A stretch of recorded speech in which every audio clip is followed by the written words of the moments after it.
Thank you for sitting so nicely and you came in so quietly. Can you come up a little closer, kind of like be sitting near this white? So those of you who are way in the back, scooch up, can you? So you need to, first thing you're going to do is you're going to listen to a situation which is like a story, and then you're going to talk to your partner. What was that story about? So right now, listen carefully, okay? Judy's berries. Judy loves to eat berries for breakfast, lunch, and dinner. She sees that the Clear Lake School is having a berry sale to raise money for a new playground. The students decided to sell fruit baskets to raise the money. A strawberry basket sells for $3 per basket. A blueberry basket sells for $4 per basket. A raspberry basket sells for $5 per basket. And Judy has $20 to spend on berries. Turn to your partner. What was that story about? It was about she has $20 to spend.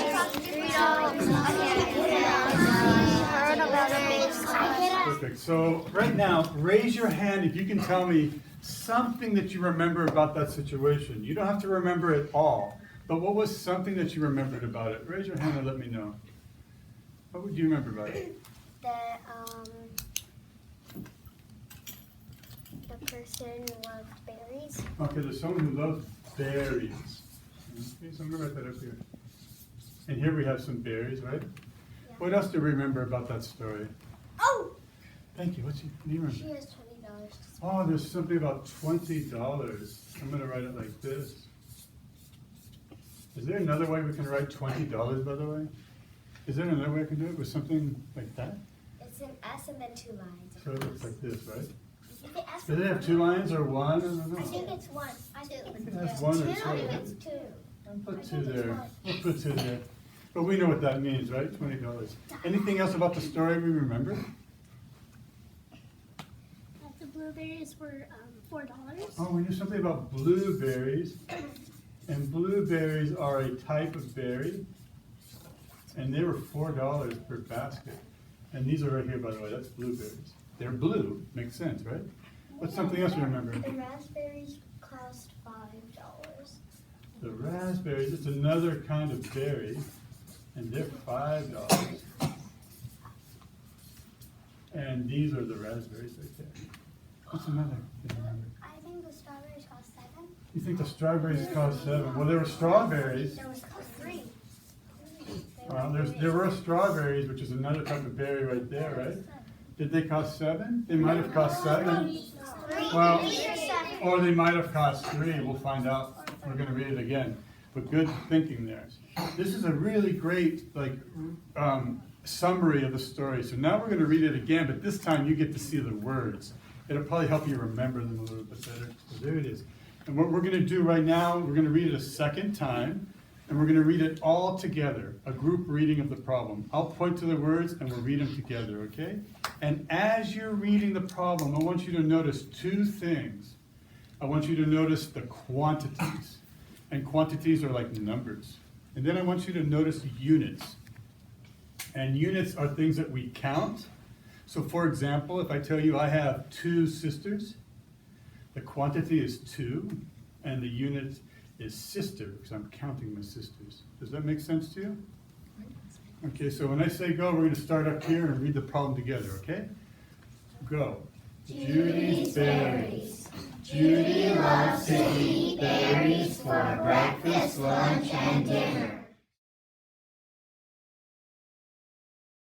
I asked you to think about units and quantities. But let's start with quantities. What is a quantity up here that you see that I can highlight for us all? So raise your hand if you see a quantity. And again, a quantity is sort of like a number. What's a quantity you see up here? Just tell me. A strawberry basket. Okay, strawberry basket is something that we count. That's called a unit. But what's a quantity like a number? 3. 3, do you see $3? So 3, we got 3, that's one quantity. Good job. What's another quantity we have? 4. We have 4. Wow, we got lots of quantities now. What's this? 5. 5. Is there any other quantities in this? 20. Is there, oh, there's a 20 right there? Are there any other quantities in this problem? Maybe. Yeah. Yes, where are they? What's the other quantity? I got confused with you. That's all right. There are other quantities, but they're named without numbers. They're named with other words. And do you think one? Money? Money? Interesting. Money is something that we count, so that's a unit. But that's a good idea. Money is something to think about. So if we look at the numbers, the quantities, think about what are they counting? What are the units that these numbers are counting? Think about that and let me know. What are they counting? What's one thing they're counting? The berries. Are they counting the berries? So this 3, is it counting berries? No, money. It's counting amount. It's counting money. What is the 3 counting? Tell me. 3 what? It's counting $3. It's counting $3. And when we do that in this way, we wrote the problem. It's a little tricky. That's why it got confusing for us, because we got $3. But when we write it, a lot of times we use this symbol, which means dollars, right? And we had 3. So it's confusing because it's backwards from the way we say it. But good catch. So 3 counts dollars. What are the other quantities counting? So here's our third read. Are you ready? We're going to read all together again, but this time I want you to think, what could we add to this problem at the bottom to make it a math problem that we could have fun working on in class today? When I say go, we'll start again, okay? We'll start at Judy this time. Ready? Go. Judy loves to... So right now, talk to your partner. What can we add to the bottom of this to make it a math problem? Turn to your partner. So I asked you, turn to a partner, and what would you add to this to make it a math problem? So what is it we're going to add to it? Are we going to add pictures to it? Maybe not. What are we going to add to it to make it a math problem? You could add, if you spent, like, this combination of baskets, how much money would you have left? Did you hear? So we could add a question, right? So I'm going to try to write down your question, say it again, and I'm going to write it down, because we need to add a question to make this a math problem. So what's your question again? If you spend a certain combination of money, how much money would you have left? If you spent a certain amount of money, maybe? We don't really combine money, but we spend it, right? If you spent a certain amount of money, what's your question?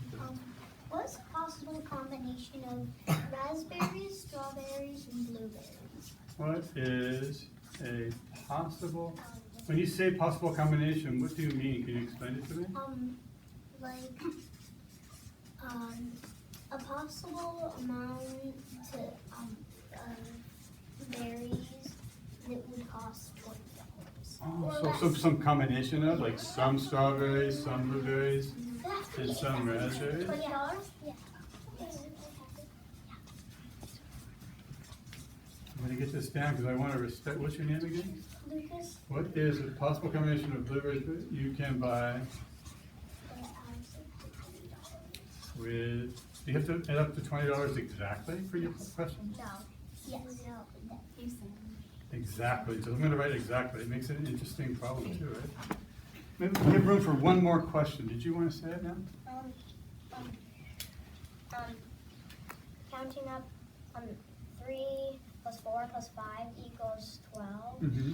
And how much money she has left? She has $8 more left to spend something. Oh, when I hear you say that, I hear you thinking about how to answer this question. Is that right? Good. You're already thinking about the math problem. But we need one more question. Is that all right? So I'm going to ask someone else for a question.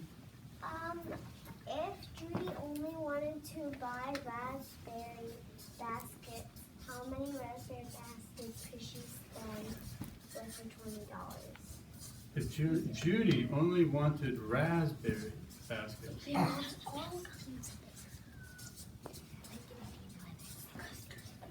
how many could she buy?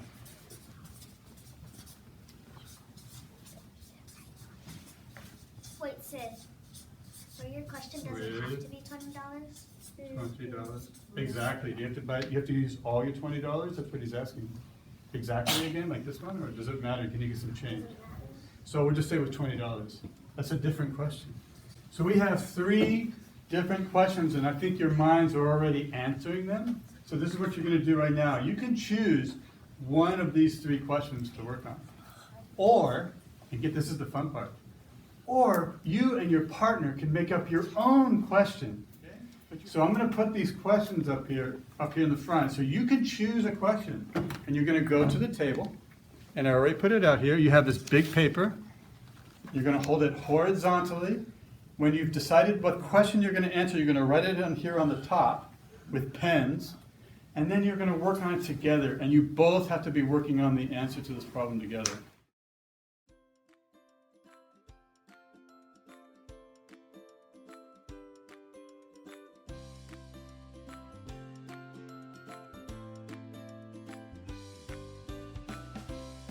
So I chose this problem for 3 main reasons. One is that the 3rd graders have been working on multiplication, and so I wanted to give them a problem that sort of gave them multiple pathways to solutions and to thinking about multiplication. But secondly, the numbers were very simple, and so I noticed that a lot of students were thinking about addition. It was an easy, to move them over towards a multiplication thinking of the problem. And thirdly, it allowed us to talk about the principle of multiplication of commutative property, which is that 3 times 4 is the same as 4 times 3. And in this particular context, 3 times 4 is different than 4 times 3 because there could be 3 baskets at $4 each or 4 baskets at $3 each. So it was an interesting point to talk about.